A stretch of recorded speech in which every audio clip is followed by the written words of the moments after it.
ಸ್ನೇಹಿತರೆ ನಮಸ್ಕಾರ. ಕರ್ನಾಟಕದ ವೃತ್ತಿ ರಂಗಭೂಮಿಯಲ್ಲಿ ಬಹುದೊಡ್ಡ ಹೆಸರು ಮಾಡಿರ್ತಕ್ಕಂಥ ಗುಬ್ಬಿ ವೀರಣ್ಣನವ್ರ ಹೆಸರನ್ನು ಭಾಳಷ್ಟು ಮಂದಿ ಇವತ್ತಿನ ಹೊಸ ಪೀಳಿಗೆಯವರು ಹೆಸರು ಕೇಳಲಿಕ್ಕಿಲ್ಲ. ಯಾಕಂದ್ರೆ ನೀವು ಬೆಂಗಳೂರಿನ ಮೆಜೆಸ್ಟಿಕ್ನಾಗ ಹೋದ್ರಂದ ಗುಬ್ಬಿ ವೀರಣ್ಣ ನಾಟಕ ಮಂದಿರ ಅಂತ ಗುಬ್ಬಿ ವೀರಣ್ಣವ್ರ ಒಳಗೆ ಚಿತ್ರ ಐತಿ. ಅದು ಯಾರು ಏನು ನಿಮ್ಗೆ ಗೊತ್ತೈತೇನ? ಬಹುಶಃ ಗೊತ್ತಿರಲಿಕ್ಕಿಲ್ಲ. ಹಳೆ ಮಂದಿಗೆ ಗೊತ್ತಿರುವಂಥದ್ದು.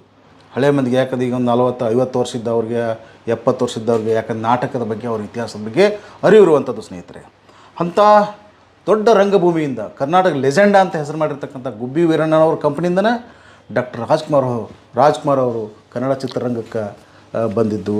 ಹಾಗೆ ನರಸಿಂಹರಾಜು ಅವರು ಬಂದಿದ್ದರು. ಹಾಸ್ಯ ಚಕ್ರವರ್ತಿ ಅಂತ ಹೆಸರು ಕರೀತಾರೆ ಅವ್ರನ್ನ. ಹಾಗೆ ಚರಿತ್ರೆ ನಟ ಬಾಲಕೃಷ್ಣ ಅವರನ್ನು ಕರೀತಾರೆ ಅವರು ಕೂಡ.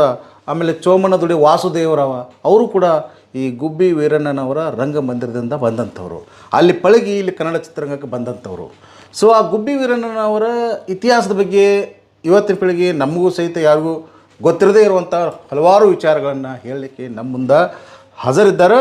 ಅವರ ಮೊಮ್ಮಗನಾದಂಥ ಸಿನಿಮಾ ನಟರೂ ಆಗಿರ್ತಕ್ಕಂಥ ಗುಬ್ಬಿ ನಟರಾಜ್ ಅವರು ನಮ್ಮ ಜೊತೆಗಿದ್ದಾರೆ. ಅವ್ರು ಏನು ಹೇಳ್ತಾರೋ, ಗುಬ್ಬಿ ವೀರಣ್ಣನವ್ರ ಕಥೆ ಏನು, ಅವ್ರ ಇತಿಹಾಸ ಏನು, ನಾಟಕ ಕಂಪ್ನಿ ಅಂದರೆ ಯಾರ, ಏನು ಕತೆ ಅನ್ನೋದ್ರ ಬಗ್ಗೆ ಅವ್ರು ಏನು ಹೇಳ್ತಾರೋ ಅಂತ ಕೇಳೋಣ. ಸ್ನೇಹಿತರೆ ನಮಸ್ಕಾರ ಸರ್. ನಮಸ್ಕಾರ ನಟರಾಜ್ ಸರ್. ಸರ್ ಹೇಳಿ. ತಮ್ಮ ಅಜ್ಜನವರ ಇತಿಹಾಸ ಜೊತೆನ ನಾಟಕ ರಂಗಭೂಮಿ ಇತಿಹಾಸವೂ ಇರುವಂಥದ್ದು. ಆ ಬಗ್ಗೆ ಗೊತ್ತಿಲ್ಲ ನಮಗೆ. ಅದನ್ನು ನೀವು ಹತ್ತಿರದಂತ ಬಂದವರು, ಅವ್ರದೇ ಕುಟುಂಬದವರು ಆಗಿರೋದ್ರಿಂದ ಅದ್ರ ಬಗ್ಗೆ ಕಮಾಂಡಿಂಗ್ ಐತಿ ನಿಮ್ಗೆ ಹೇಳಲಿಕ್ಕೆ. ಅದನ್ನು ನಮ್ಮ ವೀಕ್ಷಕರಿಗೆ ಹೇಳಬೇಕು ಅಂಥೇಳಿ ನಾನು ಕೇಳ್ಕೊಳ್ತೀನಿ ನಿಮ್ಮನ್ನು. ಖಂಡಿತ. ಈಗ ಒಂದು 100 ವರ್ಷದ ಹಿಂದೆ ಸಿನಿಮಾ ಇರಲಿಲ್ಲ, ಟಿ ವಿ ಸೀರಿಯಲ್ ಯಾವುದು ಯಾವ ಥರದ್ದು ಇರಲಿಲ್ಲ, ಬರೀ ನಾಟಕ ಒಂದೇ ಮನೋರಂಜನೆಗೆ ಇದ್ದಿದ್ದು. ಸೊ ಆವಾಗೇನಾಯಿತು, ಒಂದು 4-5 ಕಂಪ್ನಿಗಳು ತುಂಬ ಹೆಸರು ಮಾಡಿದ್ರು. ಅದರಲ್ಲಿ ಗುಬ್ಬಿ ಕಂಪ್ನಿನೂ ಒಂದು. ಆವಾಗಿನ ಕಾಲದಲ್ಲಿ ಹಾಗೇನಾಗುತ್ತೆ, ನಮ್ಮ ತಾತ ಅವರ ತಂದೆ ಹೆಸರು ಹಂಪಣ್ಣ ಅಂತ. ಅವರು ಮೊದಲನೇ ಹೆಂಡತಿ ಮಗ ಗುಬ್ಬಿ ವೀರಣ್ಣ ಅವರು. ಓಕೆ. ಅಲ್ಲೇನಾಯಿತು, ಅವ್ರು ಇನ್ನೊಂದು ಮದುವೆ ಆಗ್ತಾರೆ ಹಂಪಣ್ಣ ಅವರು. ಆಕೆ ಮೇಲಿನ ಪ್ರೀತಿಯಿಂದ ನಮ್ಮ ತಾತನ್ನ ಅವ್ರ ಅಮ್ಮನ್ನ ಮನೆಯಿಂದ ಆಚೆ ಹಾಕ್ಬಿಡ್ತಾರೆ. ಸೊ ಗುಬ್ಬಿಗೆ ಒಂದು 10 ಜನ ಶ್ರೀಮಂತರಲ್ಲಿ ಅವರು ಒಬ್ಬರು, ಹಂಪಣ್ಣ ಅವರು. ಬಟ್ ಇವ್ರಿಗೇನಾಯಿತು, ಇವ್ರು 7ನೇ ವಯಸ್ಸು ಅವಾಗ ತಾತನಿಗೆ. ಗುಬ್ಬಿ ಕಂಪ್ನಿಲಿ ಕಸ ಹೊಡೆಯಕ್ಕೆ ಸೇರ್ಕೋತಾರೆ. ಅವರಮ್ಮ ಇವ್ರ ಮನೇಲಿ ಕೆಲಸ ಮಾಡ್ಕೊಂಡಿರ್ತಾರೆ, ಜೀವನ ಸಾಗಿಸ್ತಾ ಇರ್ತಾರೆ. ಹಾಗೆ ಸೇರ್ಕೊಂಡವ್ರು ಏನಾಗುತ್ತೆ, ಸೊ ಕಂಪ್ನಿಲಿ ಇಲ್ಲಿ ಇದ್ದು ನೋಡ್ತಾ ಎಲ್ಲ ತಿಳ್ಕೊತಾರೆ ತಾತ. 16-17ನೇ ವಯಸ್ಸಿಗೆ ಬಂದಾಗ, 18ನೇ ವಯಸ್ಸು ಬಂದಾಗ ಏನಾಗುತ್ತೆ, ಒಂದು ಈ ದೊಡ್ಡ ಕಂಪ್ನಿಗಳಲ್ಲಿ ಚೆನ್ನಾಗಿ ಪಾತ್ರ ಮಾಡೋರನ್ನ ಬೇರೆ ಕಂಪ್ನಿಯವ್ರು ಜಾಸ್ತಿ ದುಡ್ಡು ಕೊಟ್ಟು ಹಾರಿಸ್ಕೊಂಡು ಹೋಗ್ಬಿಡೋರು. ಅದೊಂದು ಪದ್ಧತಿ. ಈಗಲೂ ಇದೆ. ಈಗ ಸ್ವಲ್ಪ ಕಮ್ಮಿ, ಯಾಕೆ ವೃತ್ತಿ ರಂಗಭೂಮಿಗೆ ಅಷ್ಟು ಡಿಮಾಂಡ್ ಇಲ್ಲ, ಈಗ ಕಮ್ಮಿ ಆಗ್ತಾ ಇದೆ. ಅದೊಂದು ದುರಂತ, ನಾವು ಭಾಳ ಖೇದ ಇದೆ ಅದ್ರ ಬಗ್ಗೆ. ಸೊ ಆವಾಗೇನಾಯಿತು, ಸದಾರಾಮೆ ಗುಬ್ಬಿ ಕಂಪ್ನಿ ತುಂಬ ಫೇಮಸ್ ನಾಟಕ. ಸದಾರಾಮೆ ಕಳ್ಳನ ಪಾತ್ರ ಅಂತೂ out and out comedy. So ಆ ಕಳ್ಳನ ಪಾತ್ರ ಮಾಡೋನು ಓಡೋಗ್ಬಿಟ್ಟ, ಬೇರೆ ಕಂಪ್ನಿಯವರು ಜಾಸ್ತಿ ದುಡ್ಡು ಕೊಟ್ಟು ಅಂತ ಹೋಗ್ಬಿಟ್ಟ. ಈ ಚಂದ್ರಣ್ಣ ಓನರು, ಜೈನ್ರವರು, ತಲೆ ಮೇಲೆ ಚಂದ್ರಣ್ಣ ಅವರು ಅಂತ, ಅವರು ಜೈನ್ರವರು, ಗುಬ್ಬಿನವರವರು. ತಲೆ ಮೇಲೆ ಕೈ ಕೂತ್ಕೊಂಡ್ರೆ ಏನಪ್ಪ ಮಾಡೋದು, ಹೋಗ್ಬಿಟ್ಟ, ಕಲೆಕ್ಷನ್ ಬಿದ್ದೋಗ್ಬಿಡುತ್ತೆ. ಹಾಗೆ ತಾತ ಹೋಗಿ ನಾನು ಮಾಡ್ತೀನಿ ಆ ಪಾತ್ರ ಅಂತ. ಬಗ ಕಳ್ಳನ ಪಾತ್ರ ಇವನ ಕೈಲಿ ಎಲ್ಲ ಆಗುತ್ತೆ, ಇಲ್ಲ ಮಾಡ್ತೀನಿ. ತುಂಬ ಆಟ ಮಾಡೋದು ತಾತ. ಹೌದಾ, ನನ್ನ ಎದುರಿಗೆ ಮಾಡಿ ತೋರಿಸು. ಇವ್ರು ಮಾಡಿದ್ದನ್ನ ನೋಡಿದ ತಕ್ಷಣ ಚಂದ್ರಣ್ಣ ಅವ್ರಿಗೆ ಅವನಿಂದ ಚೆನ್ನಾಗಿ ಮಾಡಿದ್ರು ತಾತ. ಮೊದಲು ಓಡಿ ಹೋದವನಿಗೆ, ಅಲ್ಲ ನನ್ನ ಕಂಪ್ನಿಲಿ ಇಂಥ ಒಳ್ಳೆ ಕಲಾವಿದ ಇದ್ದಾನೆ ನನಗೆ ಗೊತ್ತೇ ಇಲ್ವಲ್ಲ ಅಂದರು. ಇವತ್ತಿಂದ ನೀನು ಕಳ್ಳ ಆಗುವಂತ ಆಶೀರ್ವಾದ ಮಾಡು. ಅಲ್ಲಿ ಅವ್ರಿಗೆ ಟರ್ನಿಂಗ್ ಪಾಯಿಂಟ್ ಶುರುವಾಯಿತು. ಒಂದು 23-24ನೇ ವಯಸ್ಸಿಗೆ ಬರೋಷ್ಟೊತ್ತಿಗೆ ಗುಬ್ಬಿ ವೀರಣ್ಣ ಇಲ್ದರೆ ಗುಬ್ಬಿ ಕಂಪ್ನಿ ಇಲ್ಲ, ಆ ರೇಂಜಿಗೆ ಬೆಳೆದ್ಬಿಟ್ರು ತಾತ. ಪ್ರತಿಯೊಂದು ಸಮಸ್ಯೆ ಇದ್ರು ಎಲ್ಲ ಕಲಾವಿದರು ತಾತನ ಹತ್ರ ಬಂದು ಹೇಳೋರು. ತಾತ ಒಂಥರ ಇಂಡೈರೆಕ್ಟಾಗಿ ಮ್ಯಾನೇಜರ್ ಥರ ಇತ್ತು ಆ ಕಂಪ್ನಿಲಿ. ಚಂದಣ್ಣವ್ರಿಗೆ ಹೋಗಿ ಹೇಳೋದು ಮಾಡೋದು ಹಿಂಗಿದೆ ಅಂತ. ಸರಿ, ಚಂದಣ್ಣವ್ರಿಗೂ ವಯಸ್ಸಾಯಿತು, ಇನ್ನೇನು ಸಾಹಸಿದ್ದಿ ಇದ್ದಾರೆ. ಮಗನೂ ಕರೆದು, ತಾತನೂ ಕರೆದು, ಕೈಯಲ್ಲಿ ಪ್ರಾಮಿಸ್ ತೊಗೊಂಡು ನನ್ನ ಮಗನಿಗೆ ಕೈ ಕೊಡಬೇಡ ಅಂಥೇಳಿ ಅವ್ರು ಪ್ರಾಣ ಬಿಟ್ಟರು. ಚಂದ್ರಣ್ಣವರು. ತಾತ ಏನು ಮಾಡಿದ್ರು, ಒಂದು 25,000 ಸಾಲ ಮಾಡಿ ಅದನ್ನು ಅವನು ಕೊಟ್ಟು ಗುಬ್ಬಿ ಕಂಪ್ನಿ ಪಾರ್ಟ್ನರ್ ಅವರು. ಒಳಗೆ ಎಂಟ್ರಿ ಆದ್ರೆ ನಡೀತಾ ಇತ್ತು. 3-4 ವರ್ಷ ಆಗೋಷ್ಟೊತ್ತಿಗೆ ಆ ಹುಡುಗನಿಗೆ ಸ್ವಲ್ಪ ಚಟ ಜಾಸ್ತಿ ಇತ್ತು. ಎಲ್ಲ ಕಲಾವಿದರು ಕಂಪ್ಲೇಂಟ್ ಮಾಡೋರು, ಇಲ್ಲ ಅವನಿದ್ರೆ ನಾವು ಮಾಡಲ್ಲ, ಕೆಲಸ ಮಾಡಲ್ಲ, ನಾವು ಬೇಡ, ನಮ್ಮ ಕಂಪ್ನಿ ಬಿಟ್ಟು ಹೋಗ್ತೀವಿ ಅಂತ. ತಿರ್ಗಾ ಒಂದು 25,000 ಸಾಲ ಮಾಡಿ ಅವನಿಗೆ ಕೊಟ್ಟು ಅವನನ್ನೇ ಕಂಪ್ನಿ ತೊಗೊಂಡ್ರು. ಅವನೇನು ಮಾಡ್ದ, ನನ್ನೇ ನಮ್ಮ ಕಂಪ್ನಿಯಿಂದ ಓಡಿಸ್ಬಿಟ್ರಲ್ಲ ಅಂತ ಸಿಟ್ಟಿಗೆ ಒಂದೂರಿಗೆ 5 ಜನ ಪಂಚರ್ ಇರ್ತಾರೆ. ಹೌದೌದು ಹೌದು ಹೌದು. ಅವರೇ, ಕೋರ್ಟ್ ಇಲ್ಲ, ಸ್ಟೇಷನ್ ಇಲ್ಲ, ಏನಿಲ್ಲ, ಅವ್ರು ಹೇಳಿದೆ ಫೈನಲ್. ಸೊ ಅವ್ರಿಗೋಗಿ ಏನೋ ಒಂದು ಸುಳ್ಳು ದೂರು ಕೊಟ್ಬಿಡ ತಾತನ ಮೇಲೆ, ಕಂಪ್ಲೇಂಟ್ ಕೊಟ್ಟ. ಹಾಂ, ತಾತನ ಪಂಚರು ಬಹಿಷ್ಕಾರ ಹಾಕ್ಬಿಟ್ರು, ನೀನು ಗುಬ್ಬಿಗೆ ಬರಬಾರ್ದು ಅಂತ. ಪಂಚರು ಬಹಿಷ್ಕಾರ ಹಾಕ್ಬಿಟ್ರು. ತಾತ ಕೈ ಮುಗಿದು ಹೊಟ್ಟೋದ್ರು ಅವ್ರ ಪಾಡ್ಗವ್ರು. ಸೊ ಹೋದ್ರು, ಅಲ್ಲಿ ನಾಟಕ ಆಡ್ತಾರೆ, ಇಲ್ಲಿ ನಾಟಕ ಆಡ್ತಾರೆ, ಮೈಸೂರಿಗೆ ಹೋಗ್ತಾರೆ, ಮೈಸೂರು ಮಹಾರಾಜರು ಕರೀತಾರೆ. ಅಲ್ಲ, ಕಂಪ್ನಿ ನಾಟಕ ಅಲ್ಲೇ ಉಳಿತೈತೆ ಅದು. ಕಂಪ್ನಿ ನಾಟಕ ತಾತನ ಜೊತೆನೇ ಇದೆ. ಹಿಂಬಾಲಕರು ಅವ್ರು ಬೇಡ ಅಂದ್ರು. ಊರಿನವ್ರು ನೀನು ಊರೊಳಗೆ ಇಡಬಾರ್ದು, ಕಾಲಿಡೋಂಗಿಲ್ಲ, ಇನ್ನ ವಜಾ ಮಾಡಿದ್ದೀವಿ, ಬಹಿಷ್ಕಾರ ಹಾಕಿದ್ದೀವಿ ಅಂತ ಮಾಡಿಬಿಟ್ರು ಆ ಪಂಚರು. ಸರಿ, ಇವೆಲ್ಲ ಶುರುವಾಯಿತು. ಪೇಪರ್ ತೆಗೆದ್ರೆ ಗುಬ್ಬಿ ವೀರಣ್ಣ ಗುಬ್ಬಿ ಕಂಪ್ನಿ, ಗುಬ್ಬಿ ವೀರಣ್ಣ ಗುಬ್ಬಿ ಕಂಪ್ನಿ. ಊರಿನ ಜನ ಎಲ್ಲ 5 ಜನ ಪಂಚರನ್ನ ಕರೆದ್ರು. ಅಲ್ಲಲ್ಲಿ ಗುಬ್ಬಿ ಹೆಸರೇ ಯಾರಿಗೂ ಗೊತ್ತಿರಲಿಲ್ಲ, ಅವನಲ್ಲಿ ಊರ ಹೆಸರು ಉಳಿಸ್ತಾವನೆ. ನೀವು ನೋಡ್ರಿ ಅವನಿಗೆ ಬಹಿಷ್ಕಾರ ಹಾಕಿದ್ರೆ ಎಲ್ಲ ತರಾಟಿಗೆ ತೊಗೊಂಡ್ರು. ಭಯ ಬಿದ್ದು ಅವರೇ ವಾಪಸ್ ಸನ್ಮಾನ ಮಾಡಿದ್ರು ತಾತನ ಕರೆದು ಪಂಚರು. ವಿಧಿ ಇಲ್ಲ, ಇರೋಕ್ಕಾಗಲ್ವಲ್ಲ ಊರಲ್ಲಿ. ಹೌದೌದು. ಆಮೇಲೆ ಏನಾಯ್ತು, ಈ ಥರ ಬೆಳೆದ ಮೇಲೆ ಏನಾಯ್ತು, ದೊಡ್ಡ ಮಟ್ಟಿಗೆ ಬೆಳೆ ಶುರುವಾಯಿತು. ಆ ಟೈಮಲ್ಲಿ ರಾಜ್ಕುಮಾರ್ ಅವ್ರ ತಂದೆ ಗುಬ್ಬಿ ಕಂಪ್ನಿ, ಇಡೀ ಫ್ಯಾಮಿಲಿ ಇತ್ತು. ರಾಜ್ಕುಮಾರ್ ಅವ್ರ ಇಡೀ ಫ್ಯಾಮಿಲಿ, ಪುಟ್ಟಸ್ವಾಮಿ ಅವರು, ಅವ್ರ ಜೊತೆ ಇವರು, ಅವರು ಭಾಳ ದೊಡ್ಡ ಗಾತ್ರ ಅವರು, ಜಾನಭಾವ. ಇದು ಇವ್ರದ್ದೆಲ್ಲ ಘಟೋತ್ಕಚನ ಪಾತ್ರ, ಇವೆಲ್ಲ ಪಾತ್ರಗಳು ಮಾಡ್ತಿದ್ರು, ತುಂಬ ಫೇಮಸ್ಸು. ಸೊ ಅವರು ಇಡೀ ಫ್ಯಾಮಿಲಿ ಕಂಪ್ನಿಲೇ ಇತ್ತು. ಅವರು ಅಂದರೆ ತುಂಬ ತೀರಾ ಬಡ್ತಾನೆ ಎಲ್ಲರಿಗೂ. ಸೊ ಸರ್ವೈವಲ್ಗೋಸ್ಕರ ಇದು ನಡೀತಾ ಇತ್ತು. ಕಂಪ್ನಿಗೆ ಬಂದರು, ಸೇರಿಕೊಂಡ್ರು. ಆಮೇಲಿಂದ ರಾಜ್ಕುಮಾರ್ ಬಂದು ರಾಜ್ಕುಮಾರ್ಗೂ ಪಾತ್ರಗಳು ಸಿಗ್ತಾಯಿತ್ತು. ಮೇನ್ ರೋಲ್ ಸಿಗ್ತಾ ಇರಲಿಲ್ಲ, ಒಬ್ರಿಗಿಂತ ಒಬ್ರು ಮೀರ್ಸೋದ ನಟರಿದ್ರು ಅವಾಗ. ರಾಜ್ಕುಮಾರ್ ಅವರು ಟೈಮ್ ತೊಗೊಂತು ಅವರು ಹೆಸರು ಮಾಡೋದಕ್ಕೆ. ಆಮೇಲೆ ಏನಾಯಿತು, ಇವರು ತಾತನಿಗೆ ಭಾಳ ಆತ್ಮೀಯರಾದರು ರಾಜ್ಕುಮಾರ್ ಅವರು. ಅವ್ರ ಜೊತೆನೇ ಬಾಲಕೃಷ್ಣ ಅವರು, ಜಿ ವಿ ಅಯ್ಯರು, ಆಮೇಲೆ ನರಸಿಂಹರಾಜು, ಇವರೆಲ್ಲ ಕಂಪ್ನಿಲೇ ಇದ್ದರು. ಸರಿ, ಆಮೇಲೆ ಒಂದು ಗುಬ್ಬಿ ಕರ್ನಾಟಕ ಫಿಲ್ಮ್ಸ್ ಅಂತ ಶುರು ಮಾಡಿದ್ರು. ಕರ್ನಾಟಕ ಫಿಲ್ಮ್ಸ್ ಆಯ್ತು ಆಮೇಲೆ ಅದು. ಅದಕ್ಕೆ ತಾತನೇ ಚೇರ್ಮನ್ನು. ಅವರು AVM ಚೆಟ್ಟಿಯಾರ್ ಸೇರಿ ಒಂದು ಸಿನಿಮಾ ಶುರು ಮಾಡಬೇಕು ಅಂತ ಅಂದ್ಕೊಂಡ್ರು. ಮಾಡಬೇಕು ಅಂತ ಶುರು ಮಾಡಿದಾಗ ಅದೇ ಬೇಡರ ಕಣ್ಣಪ್ಪ. ಅದಕ್ಕೆ ರಾಜ್ಕುಮಾರ್ ನಾಕಾರ ಅಂದಾಗ ಬೇಡ, ಮೂಗುದ್ದ ಇದೆ, ಹಾಗೆ ಹೀಗೆ ಅಂತ ಅವರು AVM ಅಬ್ಜೆಕ್ಟ್ ಮಾಡಿದ್ರು. AVM ಕಂಪ್ನಿ ಮದ್ರಾಸ್ ದನರದು. ಹೌದೌದು, ಮದ್ರಾಸ್. ಅವ್ರು ಅಬ್ಜೆಕ್ಟ್ ಮಾಡಿದ್ರು, ಇಲ್ಲ ದಾಡಿ ಎಲ್ಲ ಇರುತ್ತೆ, ಇದಂಗೆ ಕಾಣಿಸಲ್ಲ ಹಾಗೆ ಅಂತ. ಇವ್ರು ತಾತ ಅವನ್ನ ಕನ್ವಿನ್ಸ್ ಮಾಡಿ ಪಿಕ್ಚರ್ ಆಯಿತು. ಆಯಿತಾ. ಸೊ ಅದರ ನಂತರ ಅವರು ಗುಬ್ಬಿ ರಾಜ್ಕುಮಾರ್ ಅವರು ಬೆಳೆದ್ರು, ಎಲ್ಲ ಹೊರಟೋದ್ರು. ಅವರು ಕೊನೆ ತನಕನೂ ನಮ್ಮ ಯಜಮಾನ್ರು ಅಂತನ್ನೋರು ತಾತನ ಗುಬ್ಬಿ ವೀರಣ್ಣ. ನಾನು ಯಾವುದೋ ಒಂದು ಶೂಟಿಂಗ್, ಅವ್ರ ಮಗಂದು ಸೀರಿಯಲ್ ಶೂಟಿಂಗ್ ಹೋಗಿದ್ದೀನಿ ಅವ್ರ ಮನೆಗೆ. ಅಲ್ಲಿ ನಾನು ನೋಡ್ಬಿಡು, ಬನ್ನಿ ಚಿಕ್ಕ ಯಜಮಾನ್ರೆ ಅಂದ್ಬಿಟ್ರು. ನನಗೆ ಏನು ಮಾತಾಡ್ಬೇಕು ಗೊತ್ತಾಗ್ತಿಲ್ಲ ಅಂತ ಮೇರು ನಟ ಅವರು. ನನ್ನ ಸರ್ ನಾನಲ್ಲ, ಇರಲಿ ಬನ್ನಿ ಭಾಳ ರಾಜ್ಕುಮಾರಲ್ಲಿ ಅದೊಂದು, ನೀವು ಯಾರ ಕೈಲೂ ಯಾವ ಕಲಾವಿದ್ರು ನಾನು ನೋಡೋಕ್ಕೆ ಸಾಧ್ಯನೇ ಇಲ್ಲ. Down to earth, literally. ಒಂದು ಚೂರು ನಾವು ಅವ್ರ ಹತ್ರ ಮಾತಾಡ್ತಿದ್ರೆ ಸ್ವಂತ ಅಣ್ಣನ ಹತ್ರ ಮಾತಾಡ್ತಿದ್ದೀವಿ ಅನ್ನೋ ಫೀಲಿಂಗ್ ಬರೋದು. ಅದು ನಾನು ನಮ್ಮ ಬೇರೆ ಕಲಾವಿದರು ಸ್ವಲ್ಪ ಒಂದೆರಡು ಸಿನಿಮಾ ಚೆನ್ನಾಗಿ ನೋಡ್ಬಿಟ್ರೆ ಅವ್ನಿಗೊಂದು ಸಪ್ರೇಟ್ ಇದು ಕ್ಯಾರವಾನು, ಆಮೇಲೆ ಅವ್ನ ಹಿಂಬಾಲಕ್ಕೆ ಒಂದಷ್ಟು ಜನ, ಅವನು ಬಂದಾಗಲೇ ಶೂಟ್ ಮಾಡಬೇಕು, ಏನೇನೋ ಅದು ಭಾಳ ಶಿಸ್ತು ಇಲ್ಲ. ಅವಾಗ ಹೆಂಗಿದ್ವಿ, ಎಲ್ಲರೂ ಒಂದೇ ಕಡೆ ಕೂತ್ಕೊಂಡು ಊಟ ಮಾಡ್ತಿದ್ವಿ, ಸಾಮೂಹಿಕವಾಗಿ. ಆಮೇಲೆ ಒಂದು ಇನ್ಸಿಡೆಂಟ್ ಹೇಳ್ತೀನಿ. ಇದು ಪ್ರೇಮದ ಕಾಣಿಕೆ, ನಮ್ಮ ತಂದೆಯವರು ಜಡ್ಜಿನ ಪಾತ್ರ ಮಾಡಿದರು.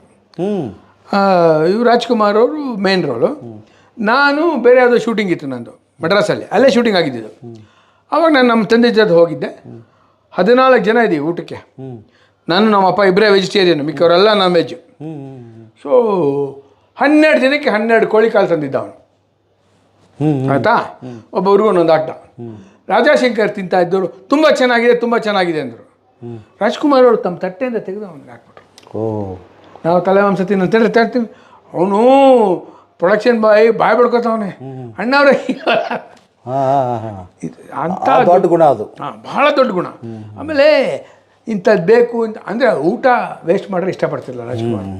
ಫುಲ್ಲು ಖಾಲಿ ಮಾಡಬೇಕು ತಟ್ಟೆ, ಎಲ್ಲರೂ ಬೈದ್ಬಿಡೋರು. ಮುಂದೆ ಈ ಗುಬ್ಬಿ ವೀರಣ್ಣ ಅವ್ರಿಗೆ 3 ಜನ ಪತ್ನಿಯರು. ಎಸ್ ಅದಕ್ಕೆ ಬರ್ತೀನಿ. ಅಲ್ಲಿಂದ ಏನಾಗುತ್ತೆ, ತಾತ ಕಂಪ್ನಿ ಬೆಳೆಸೋಕ್ಕೆ ಶುರುವಾಯಿತು. ತಾತನ ಜೊತೆನೇ ಪಾತ್ರ ಮಾಡ್ತಾಯಿದ್ರು ನಮ್ಮ ಅಜ್ಜಿ, ಸ್ವಂತ ಅಜ್ಜಿ. ಯಾರ್ಯಾರು? ಸುಂದರಮ್ಮ ಅಂತ ಅವ್ರ ಸುಂದರಮ್ಮ. ಸೊ ಅವ್ರನ್ನ ಒಂದು 4-5 ಜನ ಹಿರಿಯರು ಸೇರಿ ತಾತನಿಗೆ ಮದುವೆ ಮಾಡಿದ್ರು. ಸೊ ಕಂಪ್ನಿ ನೋಡ್ಕೊಳಕ್ಕೆ ಅವರು, ಸುಂದರಮ್ಮ ಅವರಾದರು. ಕಂಪ್ನಿ ನೋಡ್ಕೊಳಕ್ಕೆ ಅವರು ಅಂತ ಇದ್ರು. ಸೊ ಆಸ್ತಿ ಮಾಡೋಕ್ಕೆ ಶುರುವಾಯ್ತು. ತಾತ ಗುಬ್ಬಿಯಲ್ಲಿ ಒಂದು ತೋಟ ತೊಗೊಂಡ್ರು, ಇನ್ನೊಂದು ಕಡೆ ಪ್ರಾಪರ್ಟಿ ಮಾಡಿದ್ರು, ಇನ್ನೊಂದು ಅದನ್ನು ನೋಡ್ಕೊಳಕ್ಕೆ ಒಬ್ರು ಬೇಕಲ್ಲ. ಬೇಕಲ್ಲ, ಹೌದು. ಆವಾಗ 2ನೇ ಮದುವೆ ಭದ್ರಮ್ಮನವರು ಮ್ಯಾರೇಜ್ ಆದರು. ಆಯಿತಾ. ಸೊ ಇದು ಸುಂದರಮ್ಮನವ್ರಿಗೆ ಸ್ವರ್ಣಮ್ಮ, ಮಾಲ್ತಮ್ಮ, ಶಿವಾನಂದ್ ಅಂದರೆ ನಮ್ಮ ತಂದೆಯವರು 3 ಜನ. ಭದ್ರಮ್ಮ ಅವ್ರಿಗೆ ಚನ್ನಬಸಣ್ಣ ಅಂದರೆ ನಮ್ಮ ಗುಬ್ಬಿ ಕಂಪ್ನಿ ನೋಡ್ಕೊತಾ ಇದ್ದವರು, ಆಮೇಲೆ ರಾಜಣ್ಣ, ರೇವಮ್ಮ, ಗಿರಿಜಮ್ಮ, ಶಿವರಾಜ್, ಇಷ್ಟು ಜನ ಮಕ್ಕಳು, 5 ಜನ. ಅದಾದಮೇಲೆ ಏನಾಯಿತು, ತಾತ ಒಂದು ಸಿನಿಮಾ ಮಾಡಿದ್ರು. ಅದರಲ್ಲಿ ಹೀರೋಯಿನ್ ಆಗಿ ಬಂದರು ಒಬ್ಬ ಲೇಡಿ. ಅವರು ತಾತನ ಇಷ್ಟಪಟ್ಟರು. ಅವ್ರಿಗೂ ಮದುವೆ ಆಯಿತು. ಜಯಮ್ಮನವರು, ಬಿ ಜಯಮ್ಮನವರು. ಅವ್ರಿಗೆ ಗುರು, ಲತಾ, ಪ್ರಭಾ 3 ಜನ ಮಕ್ಕಳು. ಸೊ ಇದು ಯಾತಕ್ಕೆ ಒಂದು ಕಂಪ್ನಿ ಮಾಲೀಕರು 3-4 ಮದುವೆ ಆಗ್ತಾರೆ? ನಮ್ಮದು ಸಮಸ್ಯೆ ಏನಾಗುತ್ತೆ ಅಂದರೆ, ಈಗ ಒಂದು ಕಂಪ್ನಿ ನಡೆಸ್ತಾ ಇರ್ತೀವಿ. ನಡೆಸ್ತಾ ಇದ್ದಾಗ ಯಾವುದೋ ಒಂದು ಲೇಡಿ ಬರ್ತಾಳೆ ಪಾತ್ರಕ್ಕೆ, ಚೆನ್ನಾಗಿ ಮಾಡ್ತಾ ಇರ್ತಾಳೆ, ಚೆನ್ನಾಗೂ ಇರ್ತಾಳೆ. ಅವಳನ್ನ ಬೇರೆ ಕಂಪ್ನಿಗೆ ಯಾವನೊಬ್ಬ ಹಾಸ್ಕೊಂಡು ಹೋಗ್ಬಿಡ್ತಾನೆ. ನೀವು ಮದುವೆ ಆಗ್ಬಿಟ್ರೆ ಆಕೆಗೆ ಸಂಬಳ ಇಲ್ಲ, ಆಮೇಲೆ ಆಕೆನೇ ಮ್ಯಾನೇಜರು, ಅಡ್ಮಿನಿಸ್ಟ್ರೇಟರು. ಅದಕ್ಕೋಸ್ಕರ they wish to get marriage. ಭದ್ರತೆ ಅವ್ರಿಗೂ ಸಿಗೋದು, ಇವ್ರಿಗೂ ಒಂದು ಇದಿರೋದು. ಅವ್ರ ಸ್ವಂತ ಅಭಿಮಾನ ಅವ್ರಿಗೆ, ಅವರೇ ನೋಡ್ಕೊಳ್ಳೋರಲ್ಲ, ಎಲ್ಲ ಹೋಗಲ್ಲ ಅನ್ನೋ ಧೈರ್ಯ ಅವ್ರಿಗೆ. ಆ ಇದರಿಂದ ಈ ಥರ ಆಗ್ತಿತ್ತು. ಸೊ ಆಮೇಲೆ ಏನಾಯಿತು, ತಾತನಿಗೇನಾಯಿತು, ಒಂದು ಇನ್ಸಿಡೆಂಟು. ಇಷ್ಟೆಲ್ಲ ಮಾಡಿ ತಾತ ಗುಬ್ಬಿಯಲ್ಲಿ ತೋಟ ಮಾಡಿದ್ದಾರೆ, ಎಲ್ಲ ಮಾಡಿದ್ದಾರೆ. ಒಂದು ಸತಿ ಗುಬ್ಬಿ ತೋಟಕ್ಕೆ ಹೋಗಿ ವಾಪಸ್ ಬರ್ತಾ ಚನ್ನಬಸವೇಶ್ವರ ಸ್ವಾಮಿ ದೇವಿ ಭಾಳ ನಡ್ಕೋತಾ ಇದ್ರು. ಅಲ್ಲಿ ಬಂದವರೇ ಗಾಡಿಯಲ್ಲಿ ಪೆಟ್ರೋಲ್ ಆಗೋಗ್ಬಿಟ್ಟಿದೆ. ಪೆಟ್ರೋಲ್ ಕಾಸಿಲ್ಲ ತಾತನ ಹತ್ರ. ಏನಪ್ಪ ಮಾಡೋದು, ದೇವ್ರನ್ನೇ ಬೆಡ್ಕೊತಾ ಕೂತ್ಕೊಂಡ್ಬಿಟ್ರೆ ಹಿಂಗೆ ಕೈ ಮುಕ್ಕೊಟ್ಟು, ನೀನೇ ನೋಡ್ಕೊಳಪ್ಪ ಅಂತ. ಒಂದು 10-15 ನಿಮಿಷ ಆಗಿರ್ಬೋದು. ಯಾವನೊಬ್ಬ ರೈತ ಓಡಾಡಿ ಬಂದ, ಸರ್ ನೀವು 4 ವರ್ಷದ ಮುಂಚೆ ನಂಗೆ ದುಡ್ಡು ಕೊಟ್ಟಿದ್ರಿ ಬೆಳೆಗೆ ಅಂತ, ನನಗೆ ಒಳ್ಳೆ ಲಾಭ ಬಂದಿದೆ, ತೊಗೊಳ್ಳಿ ನಿಮ್ಮ ದುಡ್ಡು ಅಂತ ಬಡ್ಡಿ ಬಿಟ್ಬಿಟ್ಟು ಅಸಲು ತೊಗೊಂಡು ಪೆಟ್ರೋಲ್ ಹಾಕ್ಸ್ಕೊಂಡು ಹೋಗೋರು. ಇವೆಲ್ಲ ಆಗಿದೆ. ನಂತರ ಕಂಪ್ನಿ ನಡೆಸ್ತಾ ಇದ್ದಾಗ ಒಂದು ಫೈನ್ ಡೇ ಅವ್ರನ್ನ ನಾಮಿನೇಟೆಡ್ MLC ಮಾಡ್ತಾರೆ. ಡಾಕ್ಟ್ರೇಟ್ ಬರುತ್ತೆ. MLCನೂ ಆಗ್ತಾರೆ ವೀರಣ್ಣವರು. ನಾಮಿನೇಟೆಡ್ MLC ಇವರು ಹನುಮಂತಯ್ಯನ ಕಾಲದಲ್ಲಿ, ಆಮೇಲೆ ಅವ್ರ ಕಾಲದಲ್ಲಿ ಅವಾಗಾಗಿದ್ದು. ಆಮೇಲೆ ಪದ್ಮಶ್ರೀ ಬಂತು ಅವ್ರಿಗೆ, ಪದ್ಮಶ್ರೀ ಅವಾರ್ಡ್ ಆಯಿತು. ಡಾಕ್ಟ್ರೇಟ್ ಕೊಟ್ಟರು. ಯಾರು? ಡಾಕ್ಟ್ರೇಟು ಯಾವ ಯೂನಿವರ್ಸಿಟಿ? ಅವರು ಮೈಸೂರು ಯೂನಿವರ್ಸಿಟಿ ಇರಬೇಕು. ಮೈಸೂರು ಯೂನಿವರ್ಸಿಟಿ ಇರಬೇಕು. ಹೌದೌದು. ಸೊ ಅಂದ್ಕೊಂಡಿದ್ದು 3 ಬ್ರ್ಯಾಂಚ್ ಆಯಿತು ಕಂಪ್ನಿದು. ದೊಡ್ಡ ಮಟ್ಟಿಗೆ ಬೆಳೆದ್ಬಿಡ್ತು. ಓಕೆ. 3 ಬ್ರ್ಯಾಂಚ್ ಅಂದರೆ ಯಾರ್ಯಾರ್ದು ಹೆಂಗೆ ಆಗ್ತಿರೋದು? ಅಂದರೆ 3 ಮಂದಿ ನಿಮ್ಮ ಅಜ್ಜಿ ಅಂದ್ರೆ 3 ಮಂದಿ? ಇಲ್ಲ, ಅವರೇ ನೋಡ್ಕೋತಿರಲಿಲ್ಲ, ಎಲ್ಲ ಇವರೇ ನೋಡ್ಕೊಳ್ಳೋರು. ಒಬ್ಬರು ಮಾತ್ರ ನೋಡ್ಕೋತಾ ಇದ್ದು, ಯಾರು? ಜಯಮ್ನವರು ಪಾತ್ರ ಮಾಡೋರು. ಸುಂದರಮ್ನವ್ರು ಇದ್ರಲ್ಲ ನಮ್ಮ ಅವರು ನೋಡ್ಕೊಳ್ಳೋರು. ಅವರು ಭಾಳ ಬೇಗ ತಿರೋರು. ಅವ್ರಿಗೇನೋ ಕ್ಯಾನ್ಸರ್ ಬಂದು ಶಿ ಪಾಸ್ಟ್ ಇದೆ. ಆ ಟೈಮಲ್ಲಿ ಚಲನಚಿತ್ರಕ್ಕೆ ಬಂದಿದ್ದು ಯಾರು? ಶಿವರಾಜ್ ಅವ್ರು ಬಂದರು, GV ಲತಾ ಬಂದರು, ಆಮೇಲೆ ಬಿ ಜಯಶ್ರೀ. ಹೌದು, ಈಗ ರೀಸೆಂಟು ಅವ್ರು ಅವಾಗಿಂದ ಬಾಲನಟರಾಗಿ ಬಂದರು. ನಮ್ಮ ಅಕ್ಕ ಸುಂದರಶ್ರೀ, ನೀವು ಹೆಸರು ಕೇಳಿರ್ಬೋದು. ಈ ಪುಟ್ಟಕ್ಕನ ಮಕ್ಕಳು ಅಜ್ಜಿ ಪಾತ್ರ ನಮ್ಮ ಅಕ್ಕನೇ ಅದು. ಹೌದು. ಅವರು ಸ್ವಯಂವರ ಅನ್ನೋ ಚಿತ್ರದಲ್ಲಿ ನಮ್ಮ ಅಕ್ಕ ತಂಗಿ ಇಬ್ಬರು ಬಾಲನಟರಾಗಿ ಬಂದರು. ಸೊ ತಾತ ಚಿತ್ರ ಮಾಡಿದ್ರು, ನಾಟಕ ಮಾಡಿದ್ರು. ಆಮೇಲೆ ನಮ್ಮ ತಂದೆನ ನ್ಯಾಷನಲ್ ಸ್ಕೂಲ್ ಆಫ್ ಡ್ರಾಮಾಗೆ ಸೇರಿಸಿದ್ರು. ಫಸ್ಟ್ ಬ್ಯಾಚ್ ನಮ್ಮ ತಂದೆದು ರಾಷ್ಟ್ರೀಯ ಶಾಲೆ ಇದೆಯಲ್ಲ, ಅಭಿನಯ ಇದ್ದು, ಅಭಿನಯ ಶಾಲೆಗೆ ಡೆಲ್ಲಿಲಿ ಇದ್ದಿದ್ದು. ಅಲ್ಲಿ ನಮ್ಮ ತಂದೆ ಫಸ್ಟ್ ಬ್ಯಾಚ್. ನಿಮ್ಮ ತಂದೆಯವರು? ಅಲ್ಲಿ 3 ವರ್ಷ ಇದ್ದು ಬಂದರು. ಅವ್ರ ಹೆಸರೇನು ರೀ? G.V. ಶಿವಾನಂದ್. G.V. ಶಿವಾನಂದ್. ಈಗ ಇದನ್ನ ನೋಡಿರ್ಬೋದು, ಓಂ ಪಿಕ್ಚರು. ಅದರಲ್ಲಿ ಹೀರೋಯಿನ್ ತಂದೆ ಪಾತ್ರ ಮಾಡಿದ್ದಾರೆ. ಹೀರೋಯಿನ್ ತಂದೆ. ಹೀರೋಯಿನ್ ತಂದೆ. ನಂಜುಂಡಿ ಕಲ್ಯಾಣಲ್ಲಿ ಹೀರೋ ತಂದೆ. ಕರೆಕ್ಟ್. ಅವ್ರು ತೀರ್ಕೊಂಡು ಒಂದು 23 ವರ್ಷ ಆಯ್ತು. ಹಿಂಗೆ ಅದೊಂದು ಸಿನಿಮಾ ಆ್ಯಕ್ಟ್ ಮಾಡ್ತಾ ಇದ್ರು. Massive heart attack. ಕರೆಕ್ಟ್. ಪಾತ್ರ ಮಾಡ್ತಾ ಹೋಗುತ್ತೆ. ಪಾತ್ರ ಮಾಡ್ತಾ ತೀರ್ಕೊಂಡ್ರು ಅವರು. ಅದು ಅದೃಷ್ಟ. ಅದು ಎಲ್ಲರಿಗೂ ಸಿಗಲ್ಲ ಆ ಥರ ಸಾವು. ಸೊ ನೀವು ಯಾವಾಗ ಈ ಇದಕ್ಕೆ ಇಳಿದ್ರಿ, ಈ ರಂಗಕ್ಕ? ನಾನು 6ನೇ ವಯಸ್ಸಲ್ಲಿದ್ದಾಗ ನಮ್ಮ ತಂದೆ ಅವರು ಇದು ನಾಟಕ ಅಕಾಡೆಮಿದು ಕೆಲವು ನಾಟಕಗಳೆಲ್ಲ ಮಾಡ್ತಿದ್ರು. ಅದರಲ್ಲಿ ಇದ್ರು ಅವ್ರು, ನಮ್ಮ ತಂದೆ ಕೆಲಸ ಮಾಡ್ತಾಯಿದ್ರು. ಆವಾಗ ಅವ್ರು ಬರೆದಿದ್ದ ಒಂದು ಫ್ಯಾಮಿಲಿ ನಾಟಕ ಡ್ರಾಮಲ್ಲಿ ನಾನು ಮಗನ ಪಾತ್ರ ಮಾಡಿ 6ನೇ ವಯಸ್ಸಲ್ಲೇ ಫಸ್ಟ್ ರಂಗಭೂಮಿ ಪ್ರವೇಶ. ಎಂಟ್ರೆನ್ಸ್ ಆಯ್ತು. ನನಗೂ ಮೇಕಪ್ ಮಾಡಿ ನಾನು ನಮ್ಮ ಅಪ್ಪನ ಜೊತೆ ಪಾತ್ರ ಮಾಡಿ ಬೇರೆ ಊರುಗಳಿಗೆಲ್ಲ ಹೋಗಿ ಬಂದ್ವಿ. ನಿಮ್ಮ ತಾತರು ಆಗಲಿ ನಿಮ್ಮ ತಂದೆಯವರಾಗಲಿ ಸೂಪರ್ ಹಿಟ್ ನಾಟಕಗಳು ಅವತ್ತಿನ ಕಾಲದಾಗ ಯಾವ ಊರು? ತಾತಂದು ಸದಾರಮೆ ಪ್ರಸಿದ್ಧ ನಾಟಕ. ಆಮೇಲೆ ಏನಾಯಿತು, ತಾತಂದು ತುಂಬ ನಾಟಕಗಳು ಬಂದವು. ಎಲ್ಲ ಕುರುಕ್ಷೇತ್ರ, ಅದರಲ್ಲಿ ಸ್ಟೇಜ್ ಮೇಲೆ ಆನೆ, ಕುದುರೆ, ಪ್ರಾಣಿಗಳೆಲ್ಲ ಬಂದವು. ದೊಡ್ಡ ಸ್ಟೇಜ್ ಹಾಕ್ತಿದ್ರು. ಅದ್ಭುತವಾದದ್ದು ಅದು ದಶಾವತಾರ. ಅದಕ್ಕೆ ಅಂತಾರೆ ಶ್ರೀಮಂತ ಗುಬ್ಬಿ ವೀರಣ್ಣ ಕಂಪ್ನಿ ಅಂದ್ರೆ ಶ್ರೀಮಂತ ಕಂಪ್ನಿ ಅಂತ. ಯಾರು ಕೈಲೂ ಮಾಡಿಲ್ಲ, ಅದು ಇತಿಹಾಸ ಅದು. ಸೊ ಅದು ಅದೇ ಥರ ಇನ್ನೊಂದು ಇನ್ಸಿಡೆಂಟ್ ತಾತಂದು ಆಗಿದ್ದು ಅಂದರೆ, ಗುಬ್ಬಿ ಕಂಪ್ನಿಯಲ್ಲಿ ಮಾಸ್ಟರ್ ಹಿರಣ್ಯ ಅವ್ರ ತಂದೆ ಹಿರಣ್ಯ ಅವ್ರು ಕೆಲಸ ಮಾಡ್ತಾಯಿದ್ರು. ಓಕೆ. ಸೊ ಅವ್ರೇನು ಮಾಡ್ತಾರೆ, ಒಂದು ದಿವಸ ಬಂದು ಯಜಮಾನ್ರೆ ನಾಳೆ ನಾನು ಮದುವೆ ಅಂತಂದ್ರು. ತಾತ ಎಲ್ಲರೂ ಪ್ರೀತಿಯಿಂದ ಮುಂಡೆದೆ ಅಂತ ಕರೆಯೋರು. ಮುಂಡೆದೆ ದುಡ್ಡಿಗೆ ಏನು ಮಾಡಿಕೊಂಡೆ, ದೇವ್ರಿಟ್ಟಂಗೆ ಆಗುತ್ತೆ. ಸರಿ, ನಾಟಕದ ಇಂಟರ್ವಲ್ ಟೈಮಲ್ಲಿ ಅವ್ರನ್ನ ಕರೆದು, ಈ ಮುಟ್ಟಾಳ ನಾಳೆ ಮದುವೆ ಆಗ್ತಾ ಇದ್ದಾನೆ, ದುಡ್ಡಿಗೇನು ಮಾಡ್ಕೊಂಡು ಅಂದರೆ ದೇವ್ರಿಟ್ಟಂಗೆ ಆಗುತ್ತೆ ಅಂತ ಇದ್ದಾನೆ ಅಂದ್ಬಿಟ್ಟು ಕ್ಯಾಶಿಯರ್ನ ಕರೆದಿರುತ್ತೆ. ಎಷ್ಟಪ್ಪ ಕಲೆಕ್ಷನ್? 3,500 ಅಷ್ಟು ಕೊಡು. 3,500 ಆ ಕಾಲದಲ್ಲಿ ದೊಡ್ಡ ಅಮೌಂಟ್ ಅಲ್ಲ. ಮಾಸ್ಟರ್ ಹಿರಣ್ಯ ಅವ್ರ ತಂದೆ ಅವರು ಮಾಸ್ಟರ್ ಹಿರಣ್ಯ ಅವ್ರ ತಂದೆ ಕೊಟ್ಟು ಕಳಿಸಿದ್ರಂತೆ. ಅದನ್ನೇ ಮಾಸ್ಟರ್ ಹಿರಣ್ಯ ಅವರು ತೀರ್ಕೊಳ್ಳೋಕೆ ಮುಂಚೆ 3-4 ಸತಿ ಹೇಳಿದ್ರು ನನ್ನ ತಾತ ಹಿಂಗಪ್ಪ ಅಂತ. ಆಮೇಲೆ ಏನಾಯಿತು, ಅಷ್ಟೇ ಅಲ್ಲ, ತುಂಬ ಜನಕ್ಕೆ ಅವರಿಂದ, ಈಗ ನಮ್ಮ ಅಜ್ಜಿಯವರು ಗುಬ್ಬಿಲಿ ಒಂದು ಸ್ಕೂಲ್ ಇದೆ, ಅದಕ್ಕೆ ಜಾಗ ದಾನ ಕೊಟ್ಟಿದ್ದೆ ನಮ್ಮ ಅಜ್ಜಿ ಜಯಮ್ನವರು. ಅಲ್ಲಿ ನೀವು ಮೇನ್ ರೋಡಲ್ಲಿ ಬರ್ತಾ ರೈಟ್ ಸೈಡಲ್ಲಿ ಸಿಗುತ್ತೆ, ಮಹಿಳೆಯರದು ಸ್ಕೂಲ್ ಏನೋ ಇದೆ. ಅಜ್ಜಿನೇ ಕೊಟ್ಟರು. ನಿಮ್ಮ ಸರ್ಕಲ್ ಭಾಳ ದೊಡ್ಡದೈತೆ ಅಂದ್ರೆ, ಗುಬ್ಬಿ ಸರ್ಕಲ್ ಭಾಳ ದೊಡ್ಡದೈತೆ.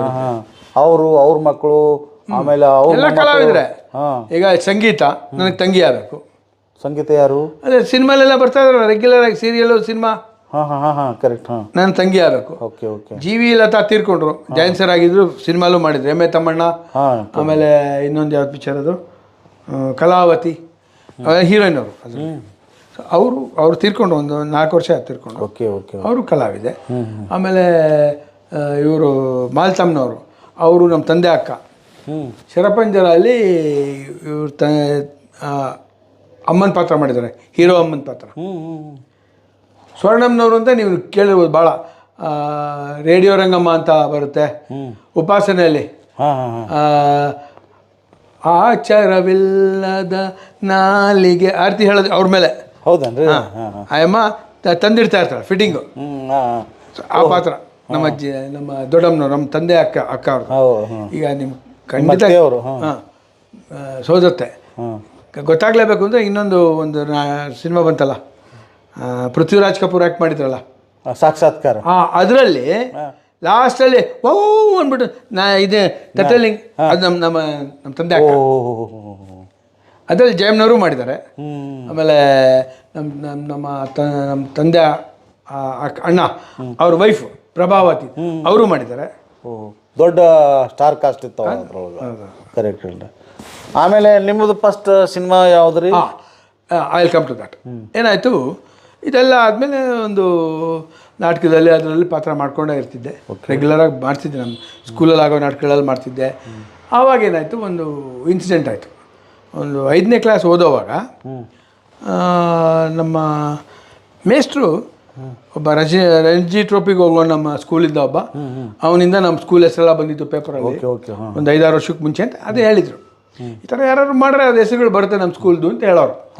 ನನಗೂ ಮನ್ಸಿಗೆ ಏನಾರು ಆಗಬೇಕಲ್ಲ, ನಾವು ಮನ್ಸಿಗೆ ಬಂದ್ರು ಏನು ಮಾಡ್ತೀವಿ ನಮಗೆ ಗೊತ್ತಿಲ್ಲ. ಆ ಟೈಮಲ್ಲಿ ವಂಶವೃಕ್ಷ ಓಕೆ ಒಂದು ಸಿನಿಮಾ ನಂಜನಗೂಡಲ್ಲಿ ಶುರುವಾಯಿತು. ಅಯ್ಯರವರು ಅಪ್ಪನಿಗೆ ಹೇಳಿ ನಮ್ಮಿಬ್ಬರನ್ನೂ ಕರೆಸಿದ್ರು. ಕರೆಸಿದಾಗ ಸ್ಪಾಟ್ಗೆ ಹೋದಾಗ ಏನಾಗೋಯ್ತು, ನನಗೆ ಬೇಡ ಅಂದ್ಬಿಟ್ರು, ನನ್ನ ತಮ್ಮ ಒಬ್ಬನೇ ಸಾಕು ಅಂದ್ಬಿಟ್ರು. ಮುಹೂರ್ತದ ಶಾಟ್ ಅವನ ಮೇಲಿತ್ತು. ಹೌದೌದು. ಅವನೇನು ಮಾಡ್ಬಿಟ್ಟ, ನಮ್ಮ ಅಣ್ಣ ಪಾತ್ರ ಮಾಡಿದೆ ನಾನು ಮಾಡಲ್ಲ ಅಂತ ಹಠ ಆಡಿ ಕೂತ್ಕೊಂಡು. ಓಹೋ. ಸೊ ಅವಾಗೇನು ಮಾಡಿದ್ರು, ಅವನದು ಸ್ವಲ್ಪ ಇದು ಕೊಟ್ಟು ಅದರ ನಂತರದ್ದು ನನಗೆ ಮಾಡಿಸಿದ್ರು. ಅದು ನನ್ನ ಇದರಲ್ಲಿ ನನ್ನ ಲೈಫಲ್ಲಿ ಅಮೃತಗಳಿಗೆ ನಾನು ಎಂಟ್ರಾಗಿದ್ದು. ಸರಿ, ನನಗೂ ಮೇಕಪ್ ಹಾಕಿದ್ರು, ಪಾತ್ರ ಮಾಡಿದೆ. ಅವ್ರು ಹೇಳಿದ ತಕ್ಷಣ ಚಕ್ಕಂತ ಇಮ್ಮಿಡಿಯಾಗಿ ಇನ್ವಾಲ್ವ್ ಆಗ್ಬಿಡ್ತಿದ್ದೆ ಆ ವಯಸ್ಸಲ್ಲೇ. ಗಿರೀಶ್ ಕಾರ್ನಾಡ್ ಅವರು, ನಾನು ಇನ್ನೊಂದು ಸಿನಿಮಾ ಮಾಡ್ತಾಯಿದ್ದೀನಿ, ಅದರಲ್ಲಿ ಅವನಿಗೆ ಮೇನ್ ರೋಲ್ ಕೊಡ್ತೀನಿ ಅಂತ ಹೇಳಿದ್ರು ನಮ್ಮ ಅಪ್ಪನಿಗೆ. ನಂತರ ಈ ಪಿಕ್ಚರ್ ಆಯಿತು, ರಿಲೀಸು ಆಯಿತು, ಚೆನ್ನಾಗೂ ಓಡ್ತು. ನಮಗೆಲ್ಲನೂ ಇದೆಲ್ಲ ಮೂಮೆಂಟ್ ಎಲ್ಲ ಕೊಟ್ಟರು. ನಂತರ ಕಾಡು ಶುರುವಾಗಬೇಕು ಹೇಳಿದ್ರು. ಮಾಡೋಕ್ಕಾಗಲ್ಲ ಅಂದೆ. ಯಾಕೆಂದರೆ ಮಾರ್ಚಲ್ಲಿ ಶೂಟಿಂಗು, ಮಾರ್ಚಲ್ಲಿ ಎಕ್ಸಾಮು. ಹೌದು. ಸೊ ನಮ್ಮ ಹೆಡ್ ಮಾಸ್ಟರ್ ಏನಂದರು, ಸಿನಿಮಾ ಸಿಕ್ಕರೆ ಮಾಡೋ, ನಿನ್ಗೆ ಆಮೇಲೆ ಎಕ್ಸಾಮ್ ಮಾಡ್ತೀನಿ ಅಂದರು. ನನ್ನ ಅದೃಷ್ಟ. ಹೌದು. ಸೊ ಹೆಡ್ ಮಾಸ್ಟರ್ಗೇನೋ ಆ ಪವರ್ ಇದೆಯಂತೆ. ಅವರು ಆಮೇಲೆ ಬೇಕಾದ್ರೆ ಎಕ್ಸಾಮ್ ಮಾಡ್ಬೋದು. ಸರಿ, ನಾನು ಹೋದೆ, ಪಾತ್ರ ಮಾಡಿದೆ. ಮಾಡ್ಬಿಟ್ಟು ಬಂದಮೇಲೆ ನಮ್ಮ ತಾಯಿಗೆ ಈ ಜ್ಯೋತಿಷದ ಮೇಲೆ ಭಾಳ ನಂಬಿಕೆ. ಓಡೋಗ್ಬಿಟ್ಟಿದ್ದೆ. ಅಲ್ಲಿ 6ನೇ ಕ್ಲಾಸಲ್ಲಿ, ನಮ್ಮ ಗಾಂಧಿನಗರ 6ನೇ ಕ್ಲಾಸಲ್ಲಿ ರಜನಿ ಇವರು ರಾಮಾನುಜ ಅಂತಿದ್ರು. ಅವ್ರ ಹತ್ರ ಕರ್ಕೊಂಡೋದ್ರು ನಮ್ಮಮ್ಮ. ಹೋದ್ರು. ನಮ್ಮಮ್ಮ ಈಗ ಪಾತ್ರ ಮಾಡಿ ಬಂದವನೇ ಏನಾಗ್ತಾನೆ ಈ ಸಿನಿಮಾದ ಹೇಳಿ, ಇದನ್ನು ಹಾಕ್ಸೋರು. ಕವಡಿ ಹಾಕಿರು. 9 ಬಿತ್ತು. ಮತ್ತೆ ಚೇಂಜ್ ಮಾಡ್ದಾಗಪ್ಪ. ತಿರ್ಗಾ ಕೇಳಿದಮ್ಮ, ತಿರ್ಗಾ 9 ಬಿತ್ತು.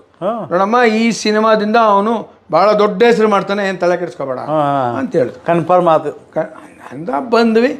ಆಮೇಲಿಂದ ನಮ್ಮ ತಾಯಿ ಚೆನ್ನೈಯಲ್ಲಿದ್ದರು, ನಮ್ಮ ತಂದೆ ತಾಯಿ ಇಬ್ಬರು. ಯಾಕೆಂದರೆ ನಮ್ಮ ತಂದೆಯಲ್ಲಿ ಫಿಲ್ಮ್ ಇನ್ಸ್ಟಿಟ್ಯೂಟ್ ಇದೆಯಲ್ಲ, ಅಲ್ಲಿ ಪಾಠ ಮಾಡ್ತಿದ್ರು ನಮ್ಮ ಅಪ್ಪ ಲೆಕ್ಚರರು. ಯಾರ್ಯಾರು ಸ್ಟೂಡೆಂಟ್ಸು, ರಜನಿಕಾಂತು, ಅಶೋಕು, ಹೇಮಾ ಚೌಧರಿ, ಆಮೇಲೆ ಅಮರ್ ಮುಲ್ಲಾ, ರವೀಂದ್ರ, ಇವರೆಲ್ಲ ಸ್ಟೂಡೆಂಟ್ಸ್ ನಮ್ಮ ಅಪ್ಪಂಗೆ. ಸೊ ಬೆಳಗಿನ ಜಾವ ನನಗೊಂದು ಟೆಲಿಗ್ರಾಮ್. ಯಾರಿಂದ? ರಾಷ್ಟ್ರಪತಿಗಳಿಂದ. Congratulations, you have won the best child artist award from Fakhruddin Ali Ahmed, president of India. Fakhruddin Ali Ahmed ಇದ್ದಾಗ ಅವಾಗ ಬಂದು 73 ಅವಾರ್ಡ್ ಆಯ್ತು. ಸರಿ, ಒಂದೇನಾಗುತ್ತೆ ಅಂದರೆ, ಚಿಕ್ಕ ವಯಸ್ಸಲ್ಲಿ ನಿಮಗೆ ಅದು ಬರಬಾರ್ದು. ನಿಮ್ಮ ನನ್ನ ಪರ್ಸನಲ್ ಲೈಫ್ ಹಾಳಾಗೋಯ್ತು. ಕರೆಕ್ಟ್. ಇನ್ಸ್ಟೆಂಟ್ ಪಬ್ಲಿಸಿಟಿ, ಪೇಪರಲ್ಲಿ ಫೋಟೋ, ಎಲ್ಲ ಕಡೆ ಫೋಟೋ. ಟಿ ವಿ ಇರಲಿಲ್ಲ ಅವಾಗ ಬಿಡಿ. ಸೊ ರೇಡಿಯೋಲ್ಲಿ ಇಂಟರ್ವ್ಯೂ, ಅಲ್ಲಿ ಇಂಟರ್ವ್ಯೂ, ಎಲ್ಲರೂ ಜನ ಪಿಕ್ಚರ್ಗಳು ಬರೋಕ್ಕೆ ಶುರು ಆಗ್ಬಿಡ್ತು. ಎಲ್ಲರೂ ಗುರುತಿಸೋರು ಜನ ನಿಮ್ಮನ್ನು. ಮನುಷ್ಯ ಏನು ಅಂದರೆ, ಡ್ರಾವಿಡನ್ ಥಿಯರಿ ಏನು ಹೇಳುತ್ತೆ ಅಂದರೆ, ಮಂಗನಿಂದ ಮಾನವ. ಹೌದಾ? ಒಬ್ಬ ಮನುಷ್ಯ ಸಾಮಾನ್ಯವಾಗಿ ಸುಮ್ಮನೆ ಚೆನ್ನಾಗೇ ಇರ್ತಾನೆ. ಸ್ವಲ್ಪ ದುಡ್ಡು ಸೇರ್ತು, ಒಂದು ಚೂರು ಇದಾಗ್ತಾನೆ. ಇನ್ನೊಂದು ಸ್ವಲ್ಪ ದುಡ್ಡು ಸೇರ್ತು, ಎಂಡ ಕ್ರೂಸ್ದಂಗೆ ಆಗುತ್ತೆ. ಇನ್ನೊಂದು ಸ್ವಲ್ಪ ದುಡ್ಡು ಸೇರ್ತು, ಪಿಶಾಚಿ ಆವಾಹನೆ ಆಗುತ್ತೆ. ಇನ್ನೊಂದು ಸ್ವಲ್ಪ ಬಂತು, ಚೇಳು ಕುಟುಕ್ದಂಗೆ ಆಗುತ್ತೆ. ಇದು ಮನುಷ್ಯ ಆಗ್ಬಿಡ್ತಾನೆ ಅವಾಗ. ಅವ್ನು ಮನುಷ್ಯನೇ ಅಲ್ಲ ಅವಾಗ. ಅಂದರೆ ಸಣ್ಣ ವಯಸ್ಸಿನಾಗ ಇವೆಲ್ಲ ಇವು ಪ್ರಚಾರ, ಪಬ್ಲಿಸಿಟಿ. ಸಣ್ಣ ವಯಸ್ಸು ಅಂತಲ್ಲ, ಪ್ರತಿಯೊಬ್ಬ ಮನುಷ್ಯನ ಲೈಫಲ್ಲಿ ಇದಾಗುತ್ತೆ. ಅವರಾದರೆ ರಾಜ್ಕುಮಾರ್ ಥರ ಇರಬೇಕು ಅಂತ ನಾನು ಹೇಳೋದು. ಅದು ನನ್ನ ತಲೆಗೆ ತೊಗೊಳ್ದೇನೆ ಸ್ಥಿತಪ್ರಜ್ಞರಾಗಿರ್ಬೇಕು. ಅದಿದ್ದರೆ ನಾವೆಲ್ಲೇ ಹೋದ್ರೂ ಬದುಕ್ತೀವಿ. ಇವಾಗ ಒಂದು 2-3 ಸಿನಿಮಾ ಆಗ್ಬಿಡ್ತು, ಎಲ್ಲೋ ಹೋಗ್ಬಿಡುತ್ತೆ. ತಕ್ಷಣ ಬಿಡ್ದಾಗ ಕೇಳೋರಿರಲ್ಲ. ಅದಕ್ಕೆ ನಾವು ಮೇಂಟೈನ್ ಮಾಡ್ಕೋಬೇಕು ಅದನ್ನು. ಅದು ನಮ್ಮ ಕೈಲೇ ಇದೆ. ಯಾರೇ ಬಂದು ಮಾತಾಡ್ಸಿದ್ರು. ಈಗ ಇವತ್ತು ನೋಡ್ತೀನಿ, ಎಷ್ಟೋ ಜನ ಆರ್ಟಿಸ್ಟ್ಗಳು ಸೀರಿಯಲ್ ರೆಗ್ಯುಲರ್ ಬರ್ತಾ ಇರ್ತಾರೆ, ಫೇಮಸ್ ಆಗಿರ್ತಾರೆ. ಯಾರೇ ಬಂದು ಮಾತಾಡ, ಹೋಗ್ರಿ ಮಾಡಬಾರ್ದು. ಕರೆದು ಪ್ರೀತಿಯಿಂದ ಮಾತಾಡ್ಸ್ಬೇಕು. ಏನೋ ಒಂದು ಅಭಿಮಾನಿಯಿಂದ ಬರ್ತದೆ. ನಮಗೆ ಸುಸ್ತಾಗಿರುತ್ತೆ, ಎಲ್ಲ ನಿಜ. ಆದರೆ ನಮ್ಮ ಪರ್ಸ್ನಲ್ ಲೈಫನ್ನ ಅದು ಇದು ಮಾಡ್ಕೋಬಾರ್ದು. ನನಗೇನಾಗೋಯ್ತು, ಸಿಕ್ಕಾಪಡೆ ಸಿನಿಮಾಗಳು ಬರೋಕ್ಕೆ ಶುರುವಾಯಿತು. ಒಂದು ತೆಲುಗು ಫಿಲಮಲ್ಲಿ ಮಾಡಿದೆ, ಅನುರಾಗಾಲು. ಶ್ರೀದೇವಿ ಫಸ್ಟ್ ಫಿಲಮ್ ಹೀರೋಯಿನ್ ಆಗಿ. ಹೌದಾ? ಚಿರಂಜೀವಿ ಅಂತ ಕನ್ನಡಲ್ಲಿ ಬಂತಲ್ಲ, ಅದು ಫಸ್ಟ್ ತೆಲುಗಲ್ಲೇ ಬಂತು. ಮುಂಚೆ ಹಿಂದಿಲಿ ಬಂತು, ಹಿಂದಿಲಿ ನಾನು ಮಾಡಿಲ್ಲ, ತೆಲುಗಲ್ಲಿ ನಾನು ಮಾಡಿದೆ. ಹೌದಾ? ಅದು ಮೇನ್ ರೋಲೇ ಆಯ್ತಲ್ಲಿ. ಅವನು ಕ್ಯಾನ್ಸರ್ ಬಂದು ಸತ್ತೋಗ್ತಾನೆ. ನನ್ನ ಕಣ್ಣನ್ನು ನಮ್ಮ ಅಕ್ಕಂಗೆ ದಾನ ಮಾಡಿ ಅಂತ ಹೇಳ್ಬಿಟ್ಟು ಸತ್ತೋಗ್ತಾನೆ. ಅದು ಅನುರಾಗಾಲು. ಅಂದರೆ ನೀವು ನಿಮ್ಮ ಪಾತ್ರಗಳು ನೀವು ಕಣ್ಣು ದಾನ ಮಾಡ್ತೀರ? ಹೌದು. ಅದೇ ಚಿರಂಜೀವಿ ಕನ್ನಡದಲ್ಲಿ ಬಂತು. ಅದಾದ್ಮೇಲೆ ರಾಗಮ್ ಅಂತ ಬಂತು ಮಲಯಾಳಂ. ಅದರಲ್ಲೂ ನಾನು ಪಾತ್ರ. ಹೌದು, ರಾಗ ಬೇಸ್ಡ್ ಇತ್ತು ಅದು. ಅಲ್ಲಲ್ಲ, ರಾಗಮ್ ಅನ್ನೋದು ಇದೇ ಸಬ್ಜೆಕ್ಟೇ. Lakshmi Mohan, Lakshmi heroine, Mohan hero. ಆಮೇಲೆ ಈ ಅಮ್ಮ ಯಾರು, ಊರ್ವಶಿ ಶಾರದಾ ನಮ್ಮ ತಾಯಿ ಪಾತ್ರ ಮಾಡಿ. ಓಕೆ ಓಕೆ ಓಕೆ ಹಾಂ ತೆಲುಗುಲಿ ಶುಭ ತಾಯಿ ಪಾತ್ರ, ಶ್ರೀದೇವಿ ಹೀರೋಯಿನ್ನು. ಹಾಂ ಕನ್ನಡದಲ್ಲಿ ಬಂತು, ಕನ್ನಡದಲ್ಲೂ ನಾನೇ ಮಾಡಿದೆ. ಶ್ರೀನಾಥ್ ಮಂಜುಳಾ ಹಾಂ ಆಯಿತಾ. ಸರೋಜಾದೇವಿ ನಮ್ಮ ತಾಯಿ ಪಾತ್ರ ಮಾಡಿದರು. ಅಶ್ವಥ್ ಇದ್ದರು ನಮ್ಮ ತಾತನ ಪಾತ್ರ. ಸೊ ಅದರ ನಂತರ ಇನ್ನೊಂದು ಸಿನಿಮಾ ಮಾಡಿದೆ, ಬಾಳಿನ ಗುರಿ ಅಂತ ಮಾಡಿದೆ. ಒಂದು 70-80 ಸಿನಿಮಾ ಮಾಡಿದ್ದೀನಿ okay okay okay okay as A child artist ಆಗಿ. ಹಾಂ ಆಮೇಲಿಂದ ಹೀರೋ ಆಗಿ ರೀಸೆಂಟಾಗಿ ಒಂದು 3-4 ಸಿನಿಮಾ ಮಾಡಿದ್ದೀನಿ.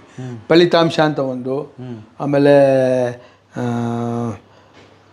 ಇನ್ನೂ ರಿಲೀಸ್ ಆಗಿಲ್ಲ. ಈ 4 ಸಿನಿಮಾ ರೆಡಿ ಇದೆ. ಹೌದಾ? ನಾನೇ ಮೇನ್ ರೋಲ್ ಮಾಡಿದ್ದೀನಿ. ಇನ್ನೂ 1-2 ಸಿನಿಮಾ ಶುರು ಮಾಡ್ತಾರೆ ಶೂಟಿಂಗು. ನಾನು ಇದರಲ್ಲೇ ಇದ್ದೀನಿ, ಎಲ್ಲೂ ಹೋಗಿಲ್ಲ. ಅದ್ರ ಜೊತೆಗೆ ನಾವೇನು ಮಾಡಿದ್ವಿ, ನಮ್ಮದು ಕಲಾವಿದ ಸಂಘ ಅಂತ ಒಂದಿದೆ. ಹಾಂ ಓಕೆ ಓಕೆ ಅಂಬರೀಷ್ ಅಧ್ಯಕ್ಷರಾಗಿದ್ದಾರೆ, ಆಗಿದ್ದರು, ಈಗಿಲ್ಲ. ಅವ್ರು ತೀರ್ಕೊಂಡ್ರು. ಬೇರೆ ಇನ್ನೂ ಮಾಡಿಲ್ಲ ಯಾರನ್ನು. ಈಗ ಯಾರು ಅಧ್ಯಕ್ಷರಾಗಿಲ್ಲ ಇನ್ನೂ ಇನ್ನೂ ಮಾಡಿಲ್ಲ, ಅವ್ರು ಮಾಡ್ತಾನೇ ಇಲ್ಲ ಅವರು. ಹಾಂ